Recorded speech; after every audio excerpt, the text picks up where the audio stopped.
Alors on vous l'annonce depuis 2 jours, il est là maintenant, avec nous, Guillaume Musso. Bonjour. Bonjour Brice. Alors ça me fait très très plaisir Moi aussi. de vous revoir. Bon, ça fait maintenant quelques temps qu'on se découvre un peu chaque année. Oui.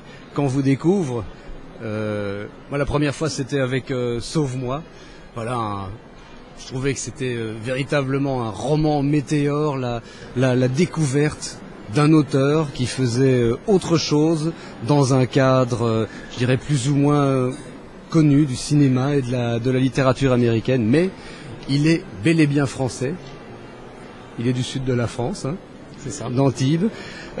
Ces recettes, elles sont venues comment?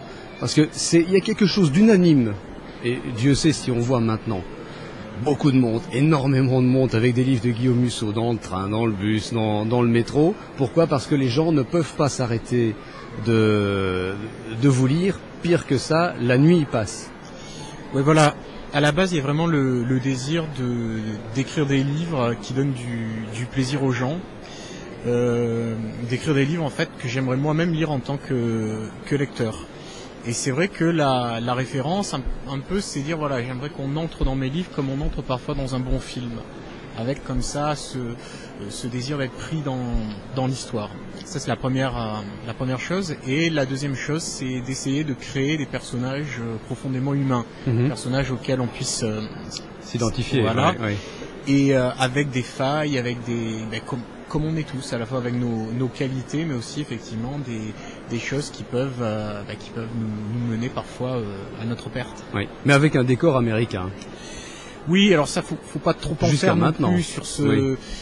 Oui, c'est vrai que beaucoup de mes livres se passent à New York, mais c'est un New York un petit peu particulier. C'est un New York tel que j'aimerais davantage qu'il soit, plutôt que New York tel qu'il est vraiment. Oui. C'est vrai que c'est sans complaisance, parce que dans le dernier, on va dire le dernier encore pendant 2 mois, le dernier en date, oui, parce que je t'aime, là c'était sans aucune complaisance. Moi je me souviens, j'avais été frappé, c'était un merveilleux passage sur Las Vegas. Oui. Le constat de ce que c'est, parce que c'est vrai que Las Vegas, on est toujours émerveillé, Frank Sinatra, Elvis, alors qu'il y a le U2, contraste effectivement entre la ville clinquante, bling bling on dirait aujourd'hui, et de l'autre effectivement la pauvreté, les laissés pour compte. Donc voilà. Comment est-ce qu'on découvre cette autre Amérique? Est-ce que c'est en y vivant, c'est par la télévision ou surtout par la littérature? Oh ben moi je connaissais déjà, enfin j'ai travaillé quelques mois à New York, dans le New Jersey, même parfois dans des coins pauvres, et bon non oui voilà, moi ce premier contact ça a été à 19 ans en y vivant. Ensuite effectivement en me renseignant, bon je suis prof d'économie aussi, donc je connais bien comme ça les paradoxes de l'économie. Encore et toujours maintenant? Oui, je suis à mi-temps, toujours là dans le sud de la France. Oui. C'est toujours possible de mener les deux de front? Oui, bien sûr.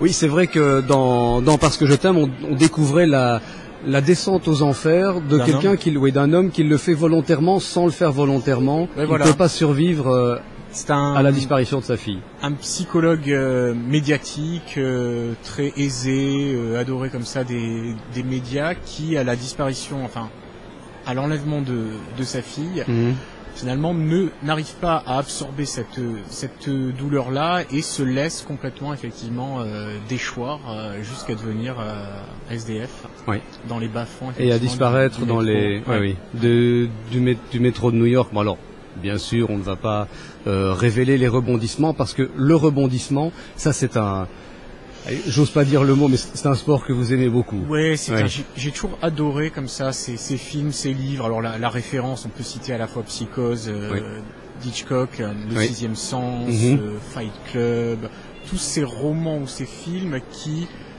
finalement à la fin nous obligent à relire, à revoir le film dans une perspective complètement différente.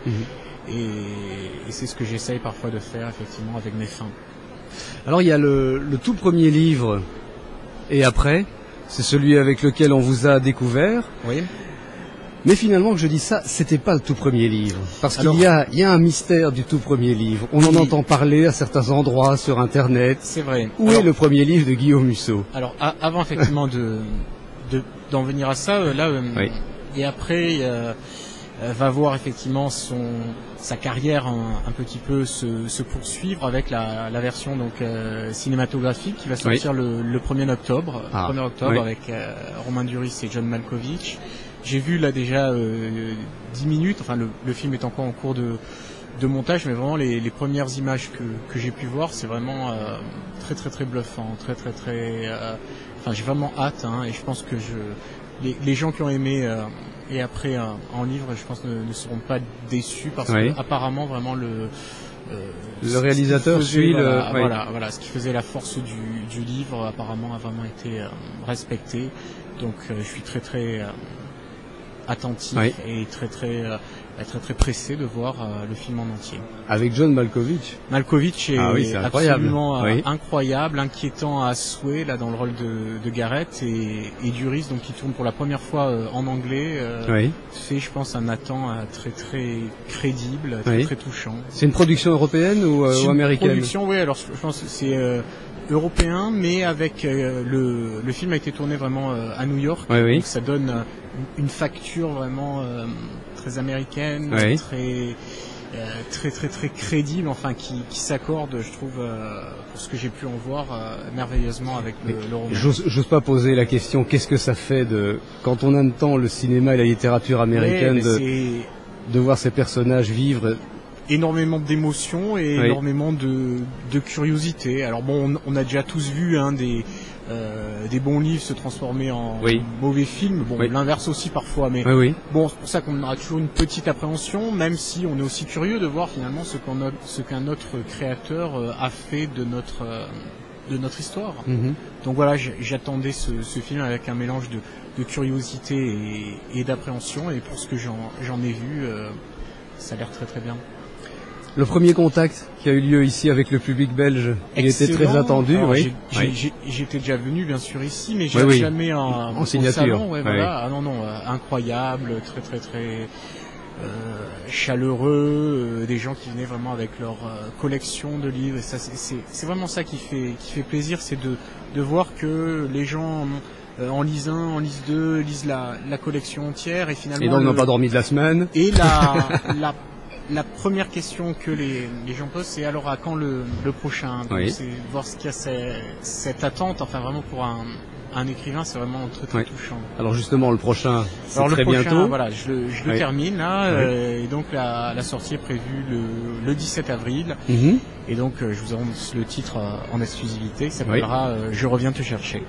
Et on n'en dira pas plus aujourd'hui. Alors en deux mots, c'est la rencontre improbable un samedi après-midi d'automne à Manhattan entre trois personnages, un homme, une femme, un enfant, trois personnages au bord du gouffre qui sont en train de vivre la pire journée de leur vie, ce moment dans l'existence où leur vie va basculer. Guillaume, merci beaucoup. Merci, Brice. Vraiment été ravi de vous recevoir. Vous avez fait l'honneur de cette visite. Merci, après cette séance de bientôt, signature. À très très bientôt. Au revoir. Au revoir.